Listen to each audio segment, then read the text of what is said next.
I start off when I do stuff with this basic leg swing. This is just keep my hips. But I'm telling you, it's funny.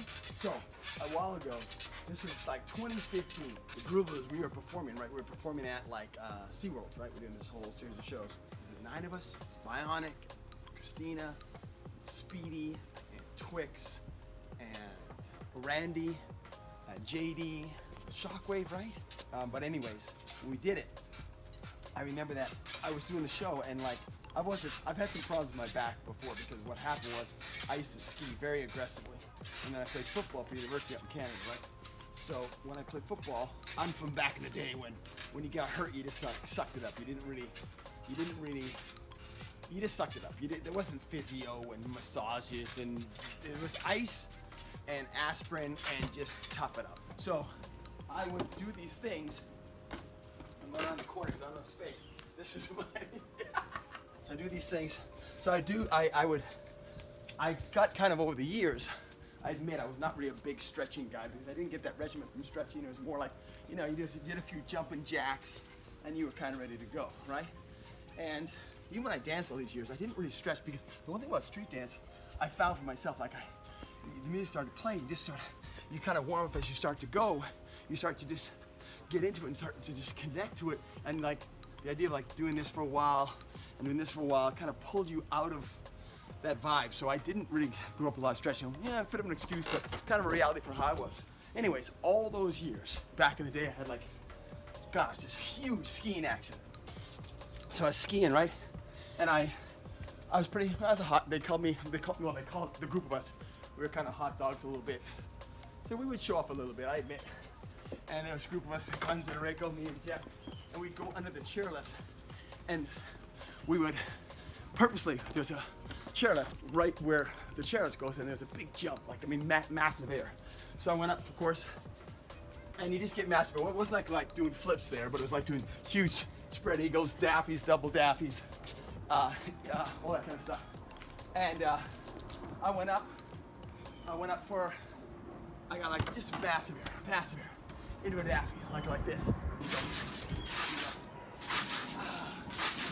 like, all right, double daffy. Right? Yay! And I just soared up in the air. I came down, perfect landing, but there was more powder than I thought.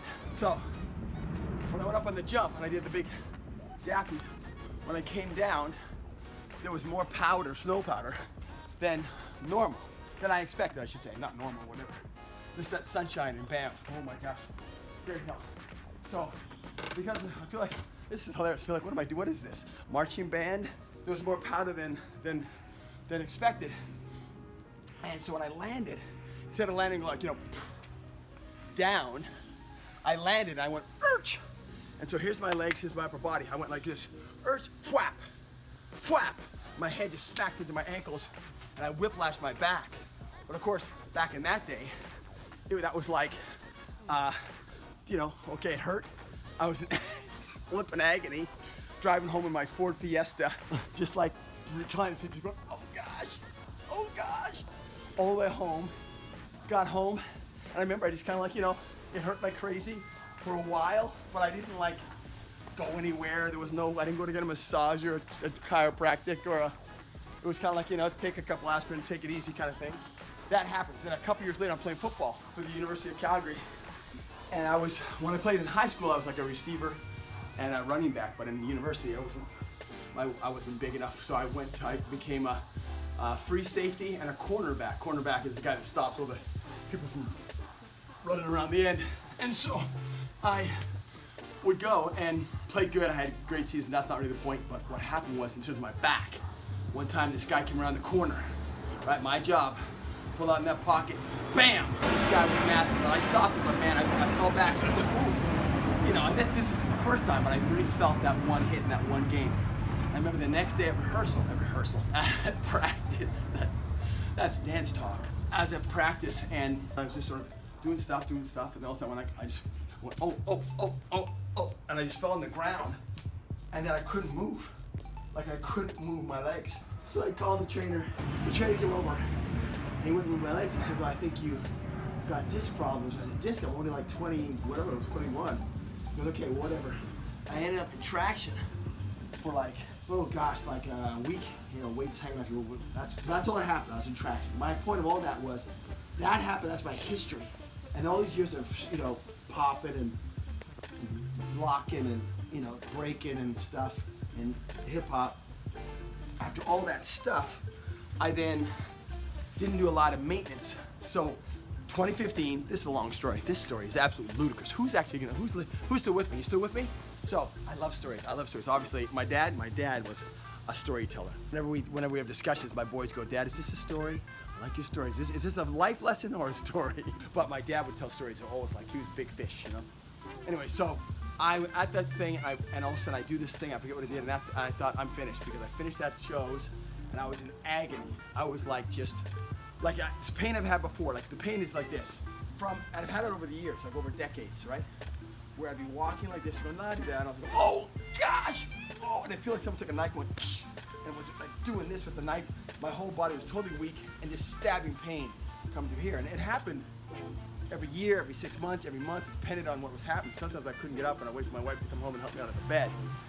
But that was happening, and I was just kind of like, to be honest, I wasn't really taking care of it. I thought, well, this is it. I guess it's just happening. I'm an athlete, and it's just kind of that time. And so when in 2015 in the gig, it hit me hard, and I was like, oh gosh, this is bad. So I thought, well, I guess I've danced a lot. I guess I just have to chill now. I do a lot of other things. It's all good. And then one of the members, Bionic, I love it, Bionic. Bionic, one of the baddest poppers. He lives in Thailand now. He goes, Bradley, Coach Dan. You gotta go to Coach Dan. So I go to see Coach Dan. He says, you're gonna cry, you're gonna be in agony, but you're gonna go there. I go see this guy, Coach Dan, hilarious. The guy, longer story, just a great story. But this guy, I come in there doing the whole song and dance. Hey, so I did this skiing. He's like, shut up, just get on the ground. He's like, I did this. And he starts just pushing my legs around. He goes, a lot of garbage in there. A lot of garbage in there. Yeah. Okay, do this thing, walk like this, do this, walk like a duck, do these things. Yeah. A lot of junk in there. Do this. Oh, a lot of junk there. Just starts saying all this stuff. He goes, okay, you're gonna get up on my table. He did some exercises first. He's like an athletic coach. He coaches athletes. And he's just hilarious. He's awesome. He's knowledgeable, does all sorts of sports. I love this guy. But he's tough, right? He's like old school. He goes, okay, you're gonna get on my table. You're gonna get on my table, and on my table, I got 3 rules. I know, 2 I remember. First rule is, don't muck up my work, which means don't not do what he says to do. But the second rule is, he says specifically, you can tap out, you can cry out to Jesus, but don't touch the coach. And I'm like, what does that mean? He proceeds to put me on this thing, and he goes, all right. He goes, all right, let's go. He goes, all right. So let's say this. Let's say the pain is here. So he starts going like this, and he goes, yeah, and he goes, no. Oh, we're going in here because if this goes to here, he goes, oh, all right.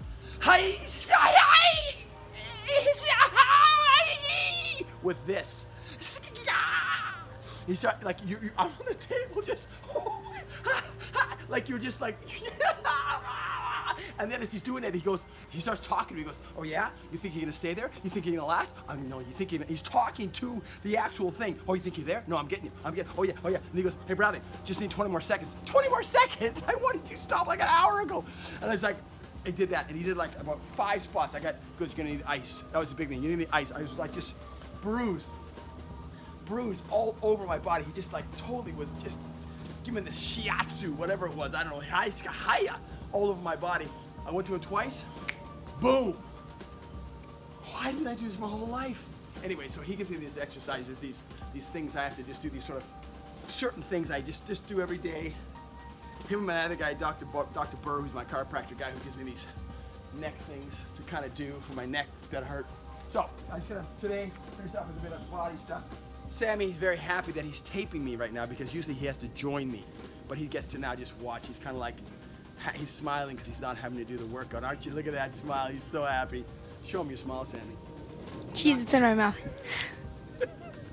Some of these babies. What? I remember back though playing football. That's one thing I did appreciate for that. Because when you played football at university, this when I played, you had like a veteran. So when I was a rookie, there'd be a veteran that was just like, he was your guy. So whatever you did, he would, train you to get stronger. So whatever he did, whatever workouts he did, you had to do. And it just, and back then, oh my gosh. So we did protein powder. Back in the day, protein powder, I don't know how many times my boys hear me say back in the day. Back then it was like eating chalk. It's just like nothingness. It tastes like garbage. You ate just steaks and chalk tasting protein powder and eggs to gain weight. There was no fancy, nice. You wanted weight? Well, you wanted to gain muscle. Because I was heavier. I was probably I probably was weighing what I weigh now, but it was all massively my chest and my arms. So, but now I just do these things. This is actually because I've got what's it called? Desiccation in my upper blah, blah, blah, where my vertebrae have gotten smaller or squished or whatever. And so I was getting major pain. Like I thought that my arm was gonna fall off for about 3 months. I actually thought again, it's over, it's all over. And then I saw this, my chiropractic guy. And so now it's kind of weird in terms of fixing my neck. I do all these superset arm, shoulder things. And I do sets of these. So I mix them between my push-ups, these maintenance things. And then I mix them between these. And I kind of just do like, isometric to like 1, 2, 3, 4, and then 1, 2, 3, and then 1. And actually, but for a while I couldn't really even do this. Like it was like very painful. My neck. So I do these things. Yeah, it's kind of funny because I back Allison Falk, Alistar from the Groove Blues, for years. She would always say, Brad, you gotta stretch, man. You gotta stretch. I was like, stretch, that's for kids. And she would always be trying to get me stretched. She actually paid, she got the Groove Blues together to buy me a Burke Williams pass to go to a massage place years ago. The first time I had sort of a real massage, I don't know when it was, but maybe 15 years ago. And I was like, wow. But still, it wasn't part of my DNA. But now all these years later, I'm like, man, why did I ever stretch? Because now I actually really like it. I don't go crazy. I'm not like in a yoga class and all that stuff. So, okay, let's do another set. 16 minutes. Wait, is that how long this is? Yes. Pause.